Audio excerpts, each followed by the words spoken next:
we are taxing right now ships that were built from China.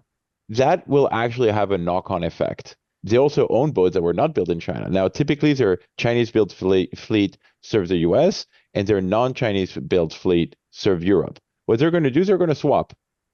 And that is actually a disaster.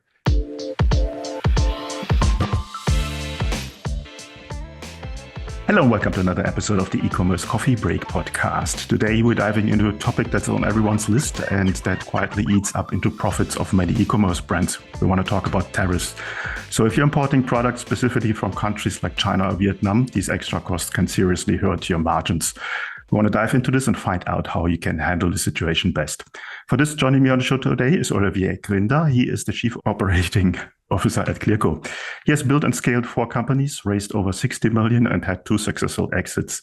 With experience across fintech, health tech, and marketplaces, he has led teams from startups to 200 million in sales and advised over 100 companies along the way. So he has vast experience when it comes to these topics, and I would like to welcome to the show. Hi, Olivier. How are you today? Hi, Klaus. I'm very well. Thank you very much for having me on the show. Let's start simple. For founders that are in the loop with global trade, what exactly are tariffs and why should e-commerce brands care about it?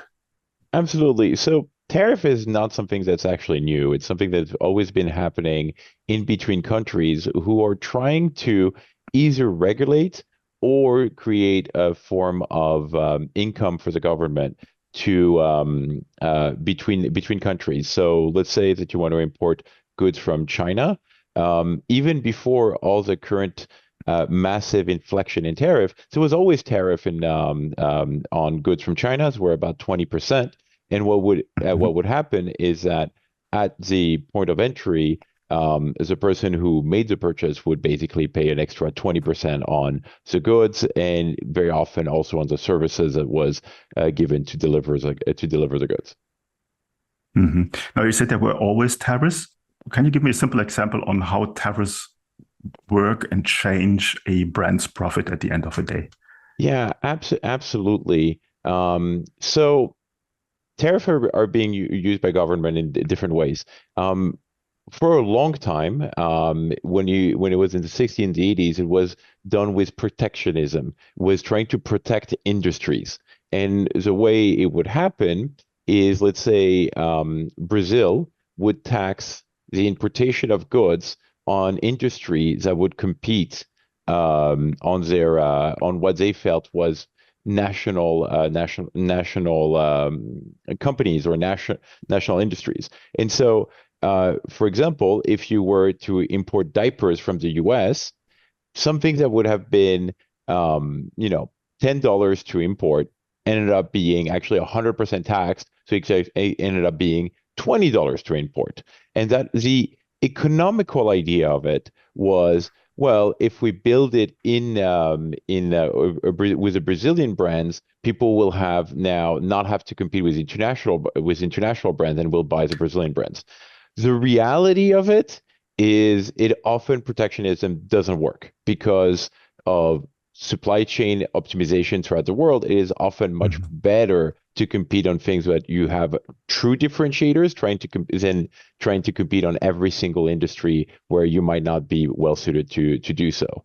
And in many ways, what we're currently trying to do is a form of protectionism today, where we're hoping that by taxing countries like China and Vietnam and on and so forth, we will bring industries that are currently being displaced there back into the US, with the idea that without the competition from international, you'd be able to produce it in the US. Mm-hmm. So what's the best way for e-commerce brands that were importing a lot to handle these extra costs?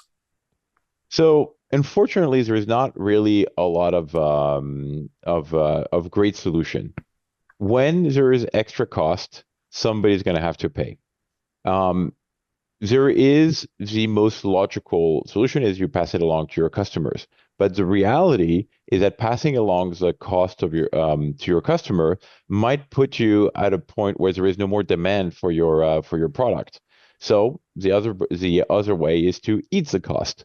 But that actually implies that you have enough margin to eat the cost and you're going to be able to still sell the product. The third one, which is recommended and currently being used by a lot of people, is asking the manufacturer to actually help out on their margin. The manufacturers are very often very keen on helping past this current moment where taxation are very, very high, particularly for small goods. And I think we'll talk a little bit afterwards on the de minimis loophole that just got closed.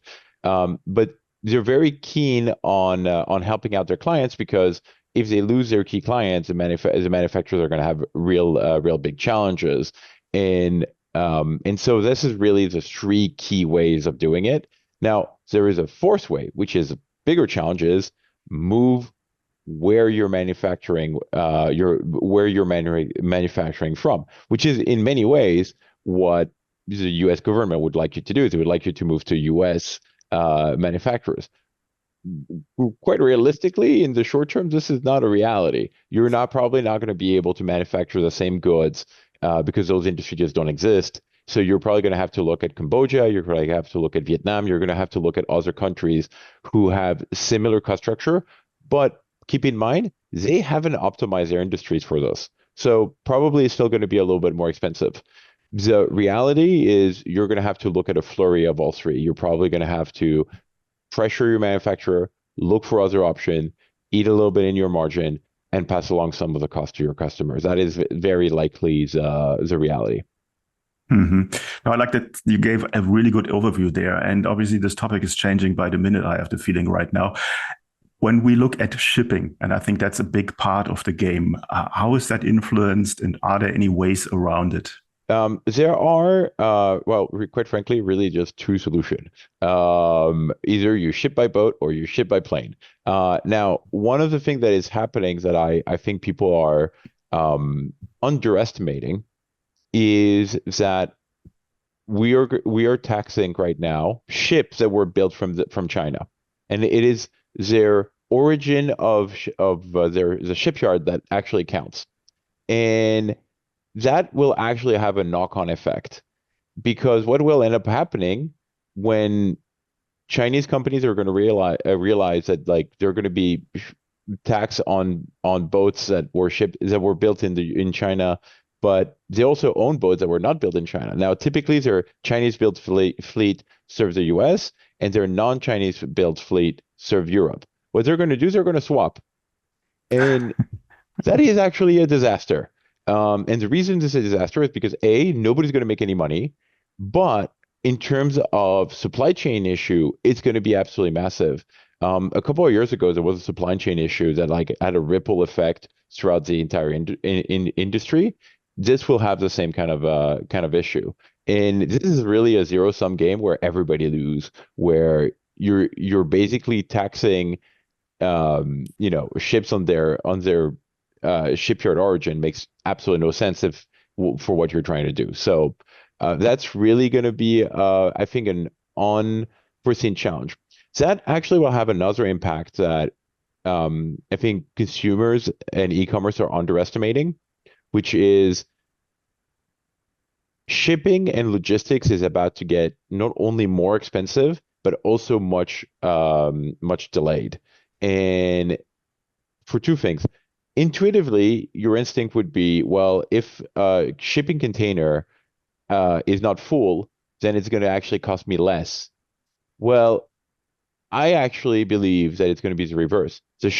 Actually, they're not going to go and send the shipment at a loss.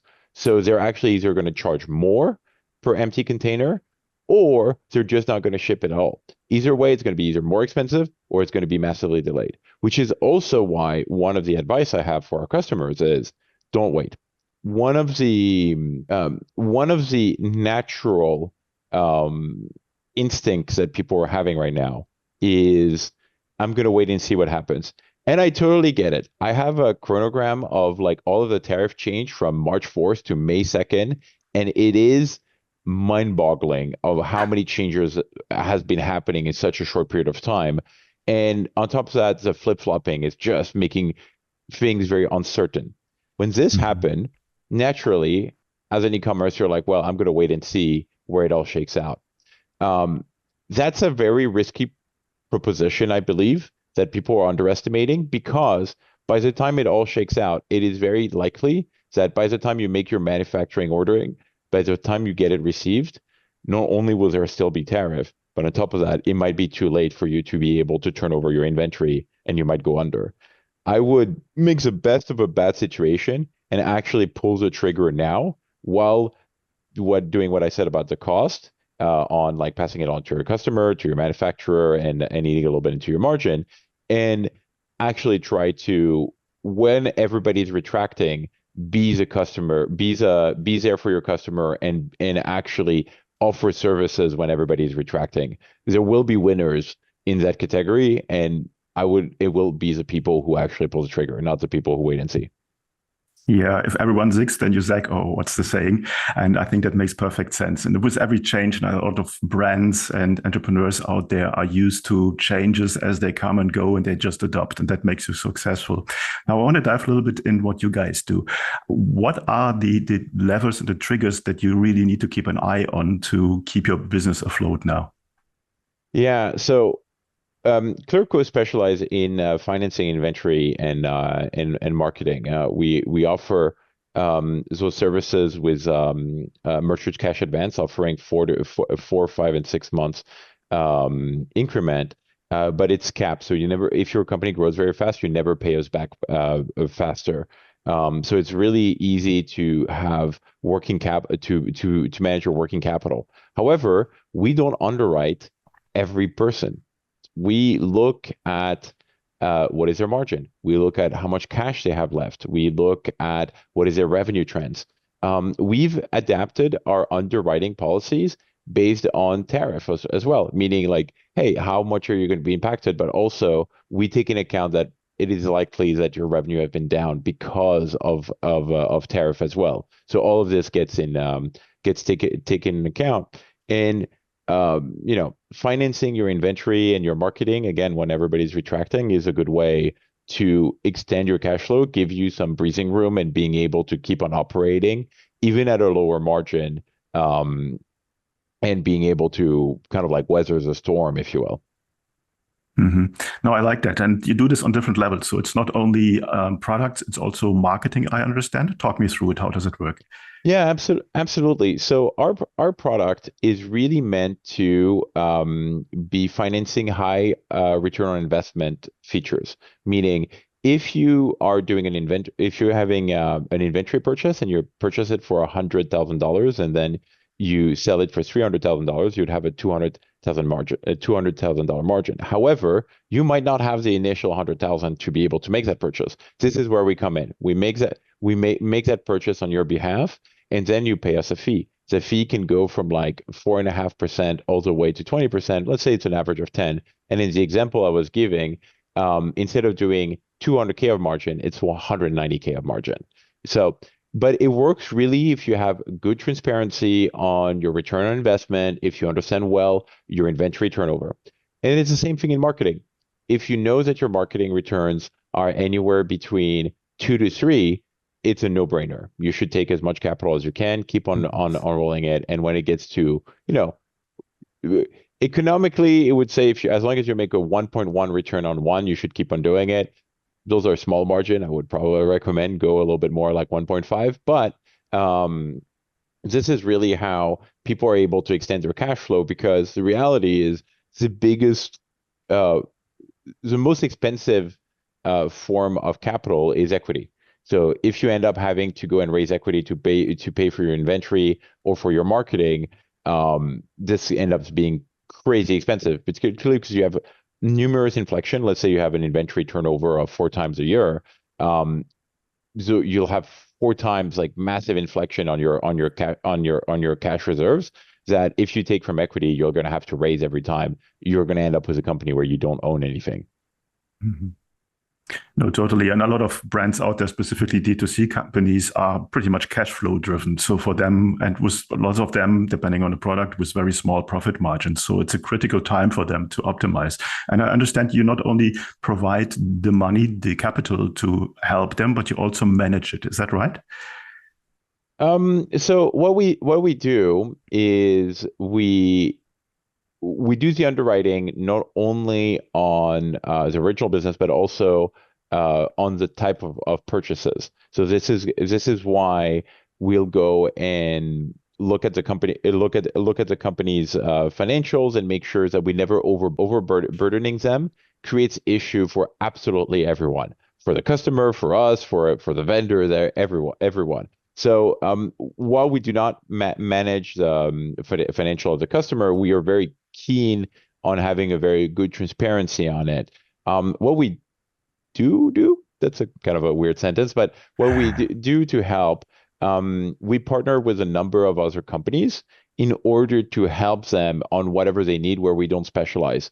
For example, we have a lot of fractional CFOs with whom we work with that we're always very happy to recommend if people need help. Like it's not uncommon that people have like great companies, but it grew really fast, but now they have to professionalize their financial department because it's never the first department you build.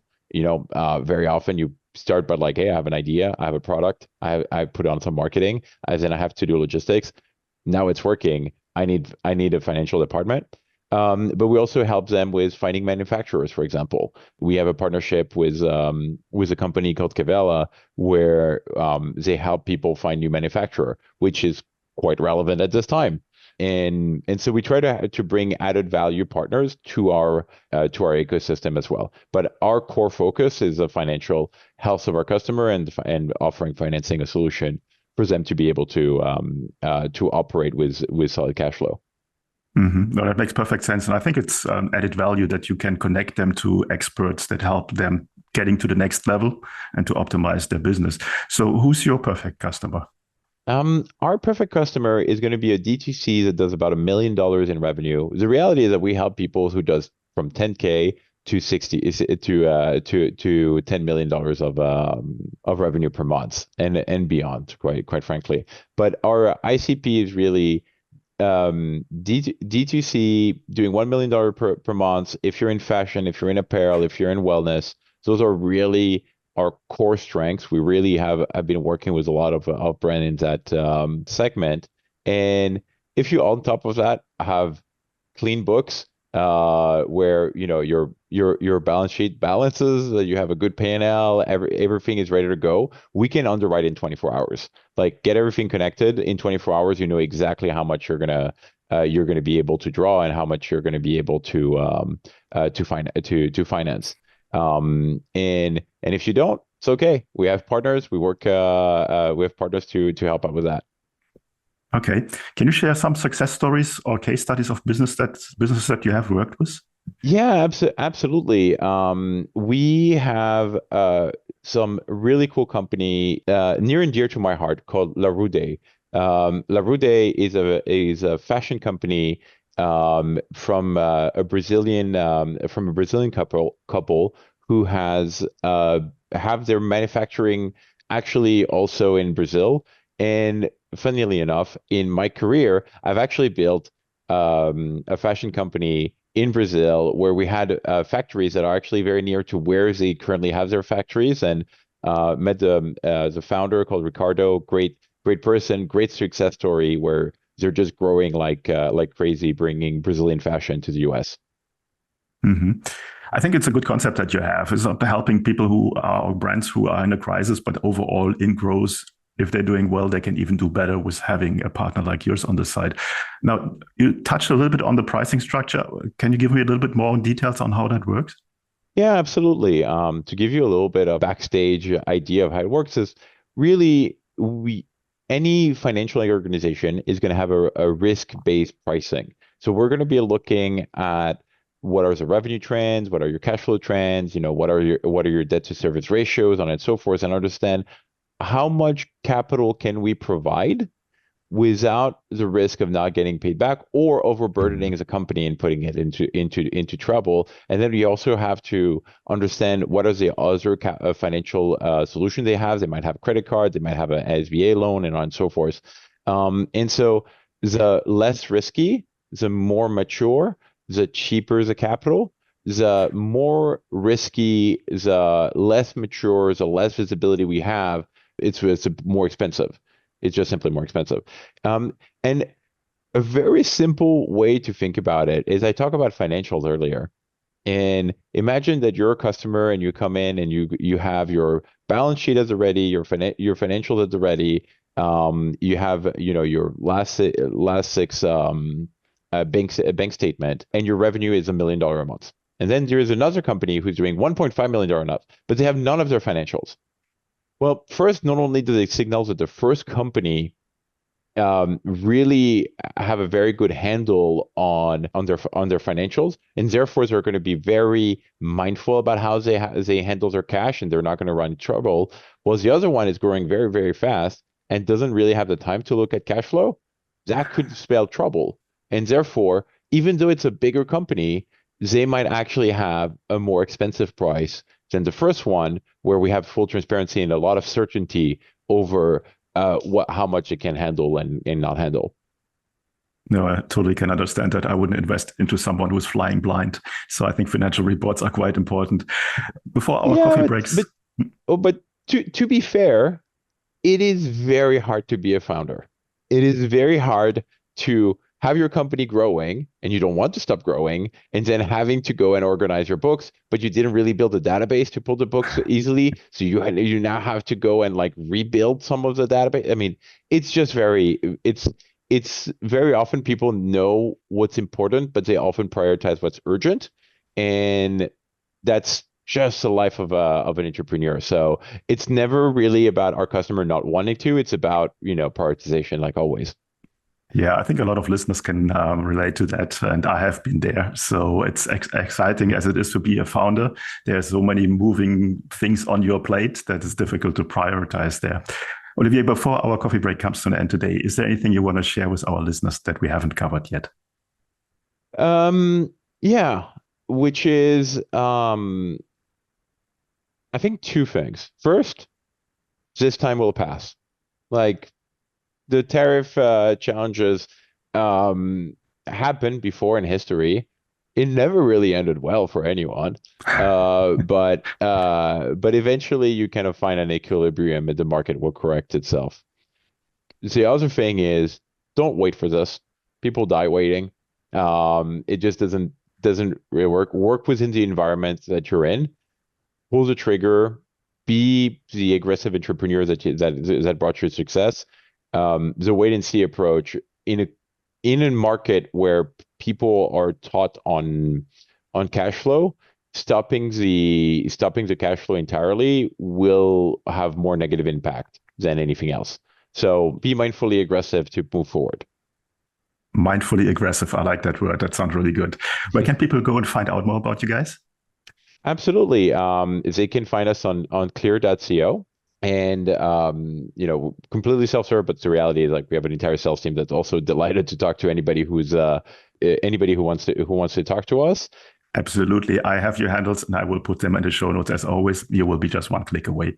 Olivier, thanks so much for giving us an overview about the situation right now with tariffs and the positive outlook that you need to have as an entrepreneur to move forward. And I think with every sort of crisis, there's a little bit of light at the end of a tunnel that can make you more successful. Thanks so much for your time today. My pleasure.